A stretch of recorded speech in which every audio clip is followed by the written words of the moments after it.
everybody, Mate was on here. Good morning, good afternoon, good evening, whatever time of day you happen to be watching this video.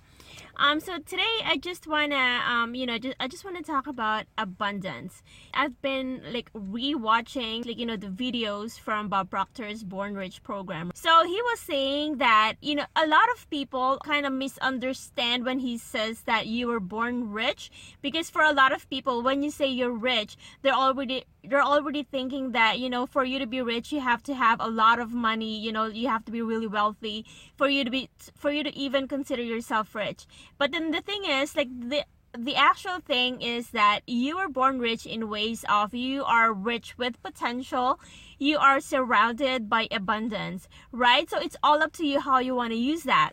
And the thing is, abundance is all around us. And the only reason sometimes that we fail to see that is, because since birth, and even before that, I guess, when we were still, before we were even born, we could already hear conversations around us. So, we were conditioned from, either since birth or before we were born, right? We were conditioned to believe that there is always lack, that there's never enough to go around, stuff like that. We were never really conditioned to think that there's always more where things come from. So we were conditioned to believe that if one person has it, that no one else can.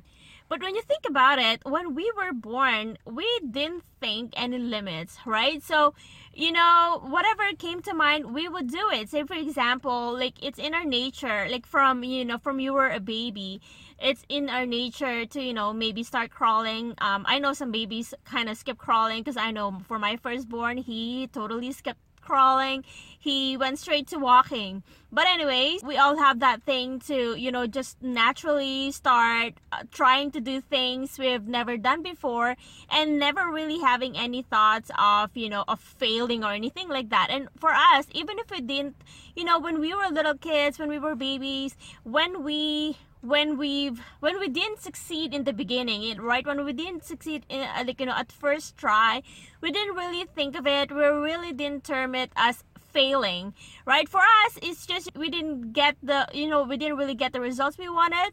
But who cares? Let's try it again anyways, right? So for example, for a baby to start walking, at first, they'd be falling over so many times, but then the time will come that they will master walking, and then, and do it as if it's nothing. But now that we're older, we've picked up a lot of self-limiting beliefs. We've picked up a lot of negative beliefs, and sometimes we kind of adopt those thinking, and sometimes we think that is even our own thinking.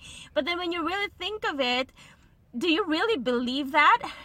Sometimes there's so many things we want to do, and then because we have been conditioned to not fail, or to just do whatever you think you can do, and not try for anything that's beyond that. So we are conditioned to not fail, or we are conditioned to see something as when you're trying to do something in the beginning and you didn't succeed right away, people term that as failing. And of course, nobody really wants to fail, right? But then when you actually switch that mentality, when you switch your perception, you don't really fail. Or other people call it actually failing forward. That is, when you've made a mistake and you've learned from it, and you kind of adjust your actions, you kind of adjust your actions and avoid making the same mistake, then that's failing forward. It's because you learn from all those mistakes. But that doesn't necessarily mean that you've failed. Failing is when you quit. So never ever quit. If there's something you want to try, just go for it. Even if it's something new, even if it's something you've never tried before, that doesn't mean that you're probably not gonna be successful at first try, but that doesn't mean you should stop there. So when you didn't succeed your first try, don't look at it as failure. Just look at it as something to learn from. You know, it's a lesson. So, you know, you learn from that and then move on. Just keep on going. Don't stop until you've actually succeeded. Because like I said, the only time you ever fail is when you quit. And the other thing too is like a lot of people, we kind of grow up surrounded by people who look on to others saying that, oh, they're so lucky to have this, they're so lucky to have that, oh, I wish they had this, you know, I wish I had what they had, that kind of thing, right? But then you never really stop and think that why can't they just do it, right?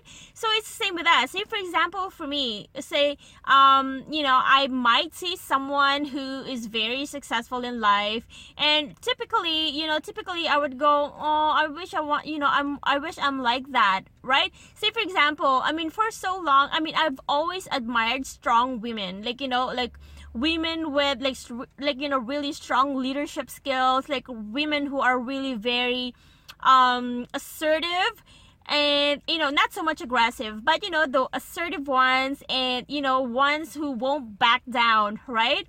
And so, you know, for so long, I've always, you know, every time I see women like that who act so independently, I always really admire them. And for some time I was thinking, oh my gosh, I wanted to be like that.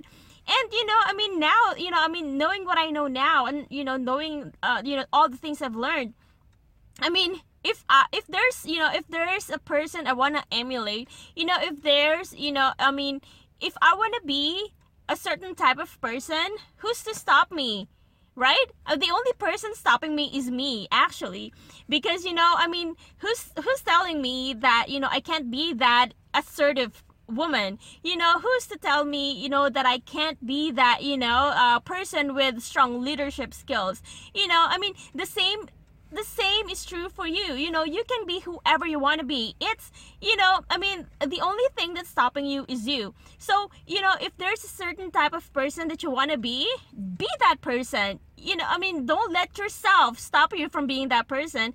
And most of all, don't let anyone else stop you from being the person that you truly want to be.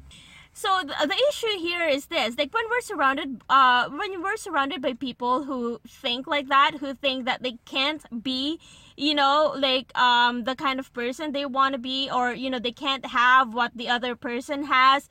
You know, I mean, when we're surrounded by those kinds of people, we tend to think the same way, right? We tend to kind of like, you know what they say, birds of the same feather flock together. It's kind of like the same, you know, when you surround yourself with people who think like that, you also tend to think the same way.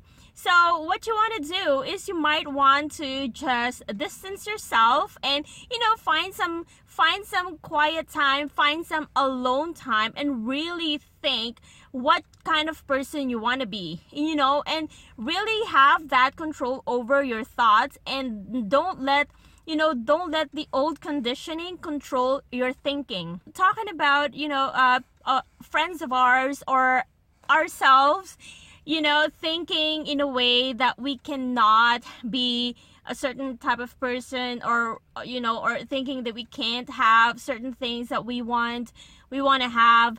Why we do that is something that I'll be covering in upcoming videos. So if you've watched up until this point in the video, I want to thank you for your attention. And if you really want to get the most out of what you've heard today, I urge you to write down what you'd really like to have in life. You know, what kind of life do you truly want to live? Sort of like, you know, if there's a sure path, guaranteed way that you would not fail, what kind of life would you dare dream of having? You know, when you've achieved that life, how would you feel? Who are you enjoying each and every day with? What's your ideal day? Who are you going to be doing it with? Where will you go? And what will you be doing when you go there? Who are you going to be with? And make your dream life as detailed as possible, and really feel the truth of it. See it in your mind as something that's already happening, as something you're thankful for, something you're truly thankful for being blessed with. Until then, keep living the life you've always imagined in your mind and keep it alive. So if you find value in today's video, kindly share, give me a thumbs up if you like, or subscribe. Until then, I'll see you in the next video. Have an awesome day. Bye.